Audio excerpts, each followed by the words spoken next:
욥기 16장. 욥이 대답하여 이르되 이런 말은 내가 많이 들었나니 너희는 다 재난을 주는 위로자들이로구나.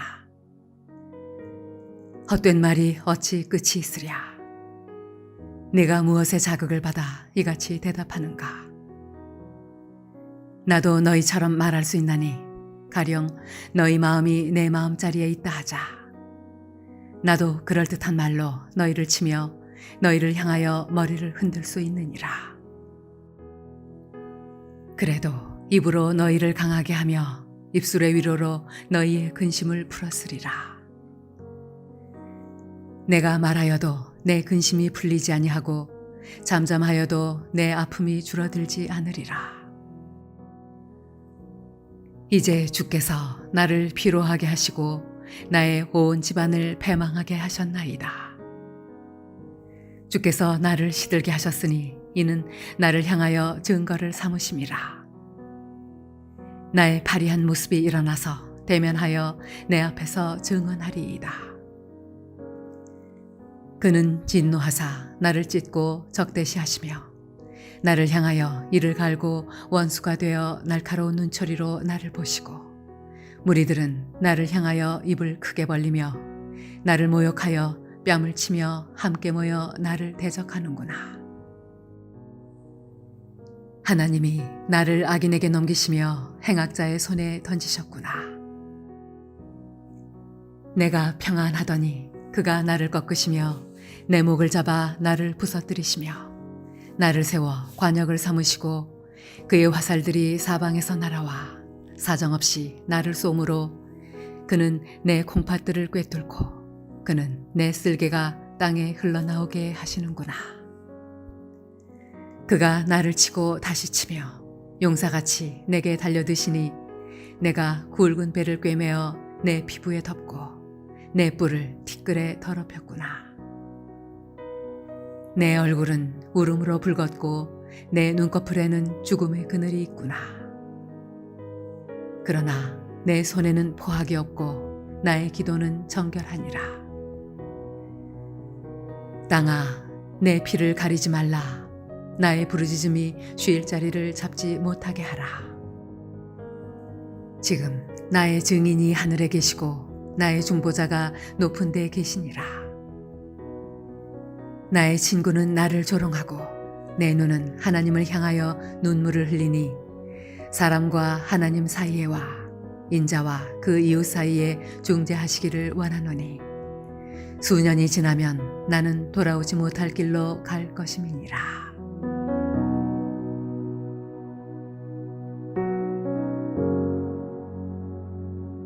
샬롬. 오늘 하루도 하나님의 은혜 가운데 믿음으로 승리하는 삶을 살아가시기를 소원합니다. 우리가 세상을 살아가다 보면 하루에도 이해할 수 없는 수많은 일들이 우리의 삶 가운데 벌어지곤 합니다. 때로는 기쁜 일도 또한 슬픈 일도 수많은 일의 현실이 우리의 삶 가운데 나타나고 있는 것이죠. 지금 말씀을 통한 욥의 현실의 상황은 이러했습니다. 하루에 모든 재산을 잃고요. 다 잃고 자녀마저 모두 잃어버리는, 심지어 심한 질병까지 앓게 됨으로 인하여서 부인마저 자신을 떠나게 되는 최악의 현실을, 최악의 재앙의 상황을 만나게 된 것입니다. 자신의 의로운 믿음을 옹호하는 사람은 하나도 없이 주변의 사람 모두가 자신을 비난하고 있는 이러한 상황 가운데 지금 하나님 앞에 원망 섞인 불만을 토로하는 것뿐만 아니라 이 모든 문제를 해결하시고 자신의 의로움을 잘 아시는 분은 하나님이심임을 욥은 오늘 우리가 읽은 이 말씀을 통해 고백하는 기도를 이 가운데 올려드리고 있습니다. 자신의 괴로움과 또한 마음의 심정을 모두 하나님 앞에 토로하고 있는 것이다 라고 볼 수 있죠.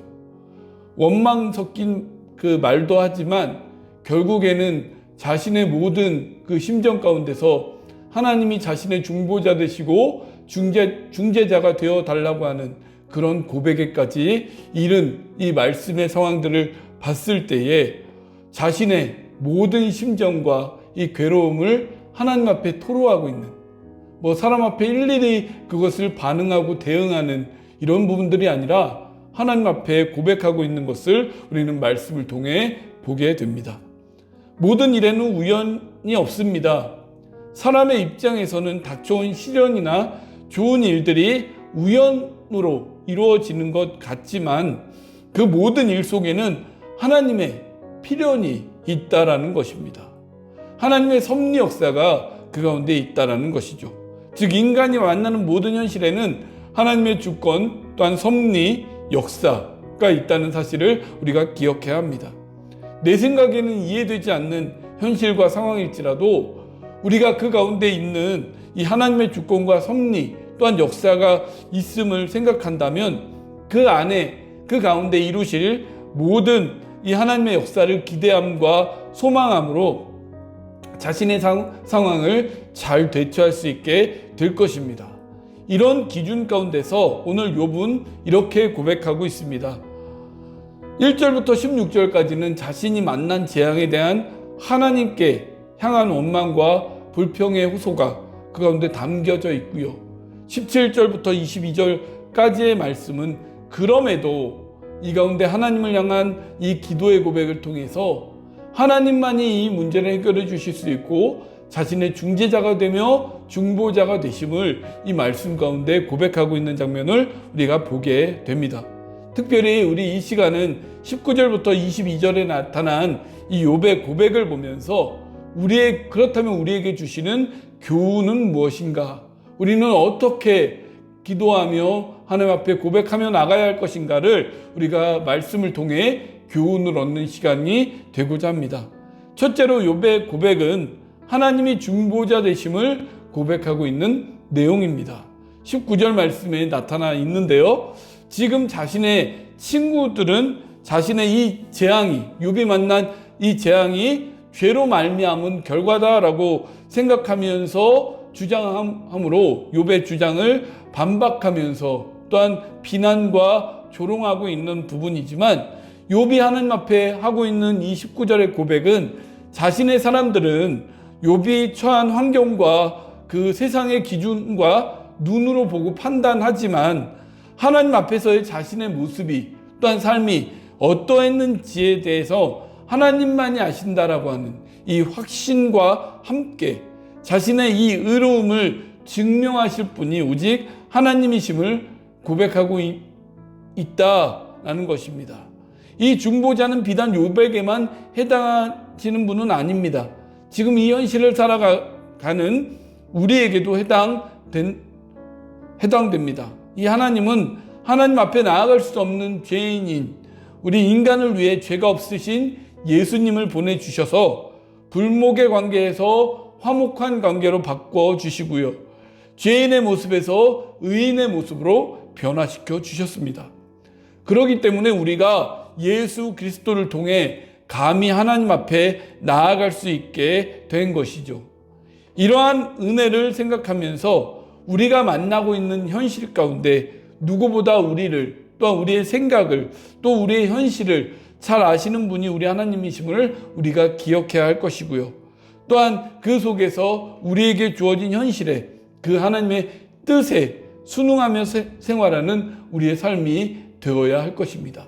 이미 하나님은 우리의 중보자가 되셔서 정말 우리를 사망의 길에서 생명의 길로, 저주의 길에서 축복의 길로 인도하신 분임을 우리가 기억하면서 또한 욥도 이러한 하나님이 되실 것임을 소망하는 가운데 기도하고 있는 장면, 고백하고 있는 장면을 우리가 생각하면서 우리의 기도의 모습들도 이러한 기대와 소망과 하나님의 뜻을 헤아리는 우리의 기도가 되어져야 될 것입니다.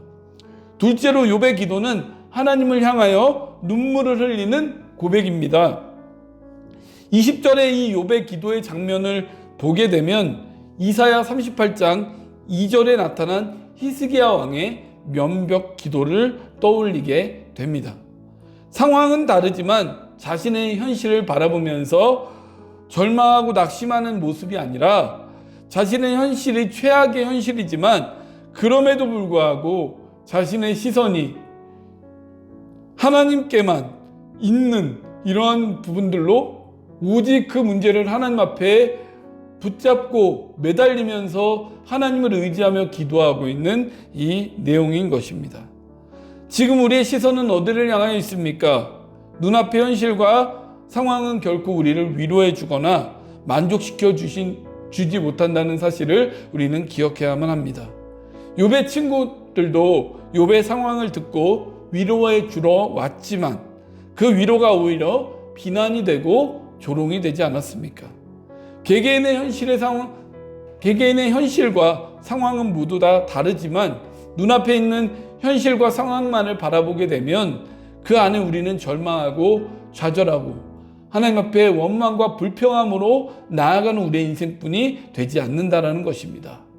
현실 너머에서 역사하시는 하나님을 바라보면서 모든 문제와 염려와 걱정을 그분 앞에 내려놓음으로 인해 이 우리 앞에 놓여져 있는 문제를 해결함 받고 또한 상황 너머에서 역사하시는 하나님이 계시다는 이 사실을 기억함으로 기도함을 통해서 우리의 모든 인생의 문제를 해결함 받는 우리의 삶이 되시기를 소원합니다.